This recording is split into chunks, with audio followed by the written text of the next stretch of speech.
Welcome back. It's hardly a secret that Canada's trade relationships have been under strain recently, from a renegotiated North American deal to failed talks with the UK. It feels increasingly like protectionism is the order of the day. Mary Ng is Canada's Minister of Export Promotion, International Trade and Economic Development. Thanks so much for being with us, Minister.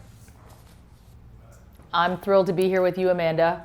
I want to start with high level, the state of our trade relationships. It feels a little bit like free trade is out of fashion and that protectionism is the order of the day. What's been your experience? Well, my experience is this. I mean, Canada is a trading country. We have access to over 65% of the world's economy through our excellent free trade agreements.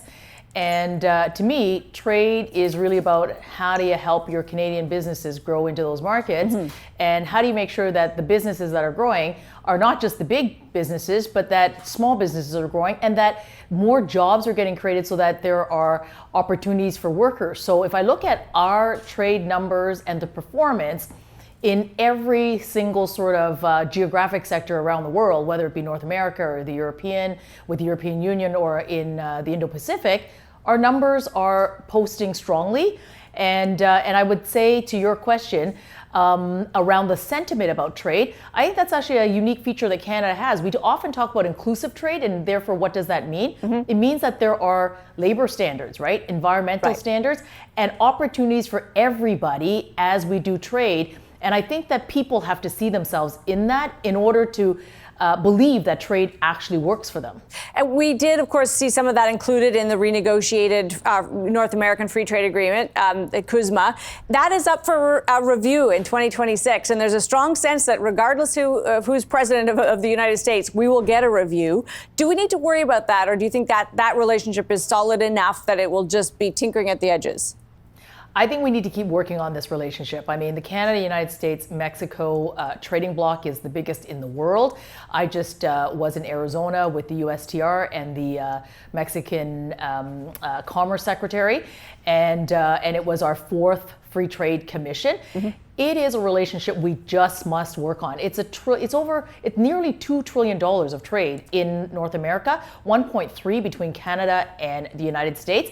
I do think, however, that the review will give us an opportunity to look at some of the things that we could actually be doing better together. But it is a review. So it isn't a renegotiation, but it is a review. And I agree with you. It doesn't matter who is going to be occupying the White House. I think that Canada must continue to do the work, and the engagement with U.S. interlocutors, Congress people, labor groups, business groups, which Minister Champagne and I have been doing now for the last 6 months. And the overwhelming message I hear from businesses and from labor, it is they see the importance of this relationship. And you know where they see it? They see that it's resilience.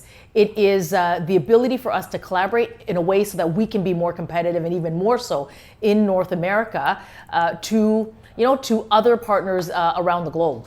One place, of course, that our kind of allegiance with the United States will show up is they're taking a very strong line on China. And Canada, of course, does its own thing on foreign policy and on trade policy. But how much do you think we need to align with the U.S. on that in order to protect that North American zone of trade?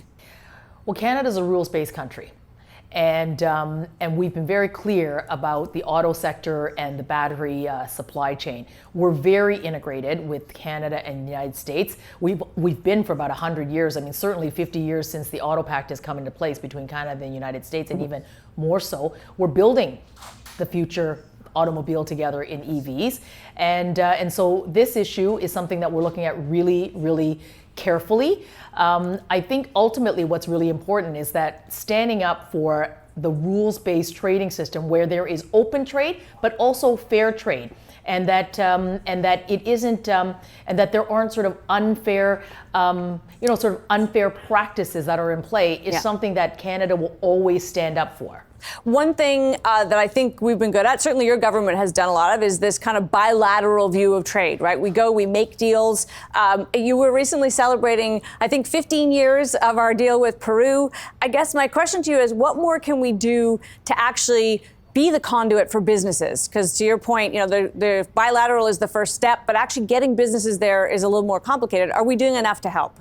Well, maybe the best way to answer that question are I think we've had probably in this last year alone, from Japan to Malaysia to Korea, and to many of the markets, particularly in the Indo-Pacific.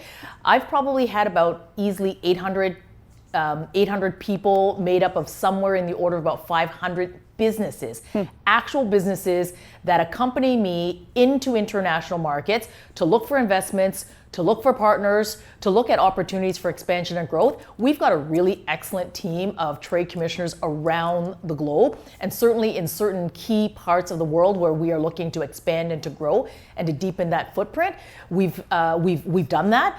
But as the trade minister, I can wish to grow as much as I wish to grow. I can sign as many agreements as I wish to sign, but it only works if the businesses believe that the opportunities are there, if they think that they can grow and expand, and if they will do that. And I'm really seeing that. I mean, actual businesses that are in these markets coming with me on trade missions in the hundreds upon hundreds, which bodes well, I think, for Canadian businesses because they're seeing the value of diversification.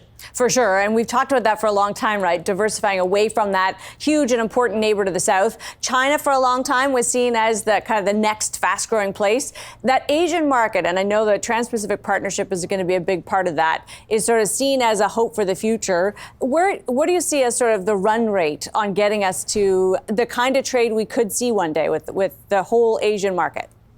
Well, I think that I'm very optimistic about it. I'm very bullish about it. We know that Southeast Asia, the Indo-Pacific, is the fastest growing region in the world. So in growth of GDP, in the growth of their rising middle class, it's many economies that are there, many of who are part of the CPTPP. But I'm at the negotiating table with an economy like Indonesia, that's 270 million people. I'm also at the negotiating table with the ASEAN countries, and that provides the trade framework. But again, it's about how do we build those investment relationships, those business-to-business relationships in a way that actually creates resiliency. So you can imagine that Canada and the United States trade, but we're also looking for resilient supply chains for those who share the same values around labor, environmental standards, and for growth. And being able to do that together, probably through third countries, is the way that I am seeing real opportunities. And the reason I'm seeing it is because I'm seeing businesses that are doing that, right? They're operating in Canada and the United States, but they're now, they've got an operation in Malaysia, or they've got an operation in Singapore, or they're looking to expand in that way. And through that work of a trade agreement architecture, is allowing Canadian businesses and investors the kind of confidence, along with our very intentional work of taking businesses into those markets, of being able to prospect for those businesses, right, or for that investment. So I want to ask you, as trade minister, what you think about protecting our supply managed industries, because we're kind of formalizing the protection of that in a way that might make it harder for a minister like you to ink new deals. Well, I would say that as the trade minister, there are many, many things that Canada could be selling on export. There are many things that we could be importing, and there are many opportunities for co-investment and investment, right? I mean, if you think about critical minerals and the entire value chain that is the mining sector that goes into the creation of batteries and all of the services that go along with that, right? If you think about semiconductors and chips and technology and AI and quantum, where Canada has a lot of strength. So there's a lot of and agriculture, which is, and today agriculture is, yes, protecting supply management, but also, yes, in agri-tech, in the protein development work that we're doing. Right. I meet companies that are here that are developing in Canada, and then adding value to it in Canada, and then actually having immense export into those third markets. So I think agriculture, absolutely, so we have a plethora of sectors and goods and services that are made here in Canada that can find markets and customers in the international marketplace. Minister, we got to leave it there. We appreciate your time today. Thank you so much, Amanda. Good to talk to you always. Mary Ng is Canada's Minister of Export Promotion, International Trade and Economic Development. Still ahead, how barriers inside Canada are costing us a fortune.